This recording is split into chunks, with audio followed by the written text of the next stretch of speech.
કોંગ્રેસની જન આક્રોશ યાત્રા રાધનપુર ખાતે પહોંચી। યાત્રા બાદ યોજાઈ સભામાં પાટણના ધારાસભ્ય કિરીટ પટેલે રાધનપુરના ધારાસભ્ય લવિંગજી ઠાકોરનું નામ લીધા વગર કર્યા પ્રહાર। રાધનપુરના લોકોએ એક સારું કામ કર્યું તેમ કટાક્ષ કરી જણાવ્યું કે બોલવાવાળા ધારાસભ્યને કાઢ્યા અને નાચવાવાળા ધારાસભ્યને લાવ્યા। હવે ફરી બોલવાવાળાને રાખવાના છે કે નાચવાવાળાને? વિધાનસભામાં સ્થાનિક પ્રશ્નની રજૂઆત કરી શકે તેવા મજબૂત ધારાસભ્યની જરૂર છે, માટે આગામી વિધાનસભામાં રઘુભાઈ જેવા મજબૂત નેતા બને તેના માટે નિર્ધાર કરો।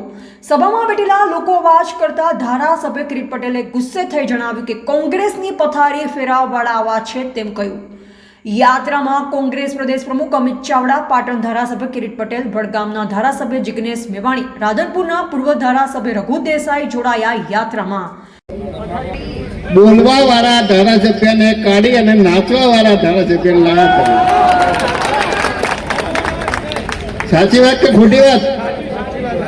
હવે તમારે ફરીથી બોલવા વાળાને રાખવાના છે કે નાચવા વાળાને રાખવાના છે?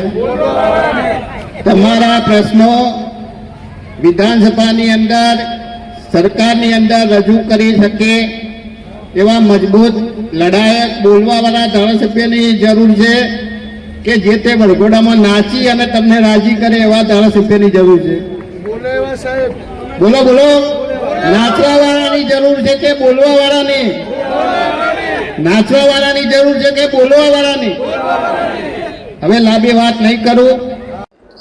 જો મેં કોઈ વ્યક્તિનું નામ લીધું નથી, મેં રઘુભાઈની વાત કરી છે કે રઘુભાઈ દેસાઈ મારી સાથે જ્યારે ધારાસભ્ય હતા ત્યારે મને ચોક્કસ યાદ છે કે એમને વિધાનસભાની અંદર ઘણીવાર 50થી વધુ વખતે પ્રશ્નોત્તરીનો સમય હોય, કોઈ બિલનો સમય હોય ત્યારે રાધનપુરના વિવિધ પ્રશ્નો બાબતે રજૂઆત કરેલી। મીડિયાની અંદર, સરકારની અંદર જ્યારે અધિકારીઓને મળવાનું હોય, મુખ્યમંત્રીને મળવાનું હોય ત્યારે એમને વારંવાર રાધનપુરના પ્રશ્નો બાબતે રજૂઆત કરેલી હતી। ત્યારે હાલના જે ધારાસભ્ય છે, મેં વિધાનસભાની અંદર એમને બહુ રજૂઆત કરતા જોયા નથી। માત્ર વરઘોડાની અંદર કે ધાર્મિક કે સામાજિક પ્રસંગોની અંદર નાચતા જોયા છે। એટલા માટે મેં વાત કરી છે કે પ્રતિનિધિ તમારો લોકોનો અવાજ બની શકે, લોકોની વાત, વિસ્તારની વાત વિધાનસભાની અંદર રજૂ કરી શકે એવો મજબૂત હોવો જોઈએ। એટલા માટે મેં કહ્યું કે તમારે બોલતા નેતાની જરૂર છે કે નાચતા નેતાની? વચ્ચે કાર્યકર્તાની વાતમાં વિવાદ સર્જાયો?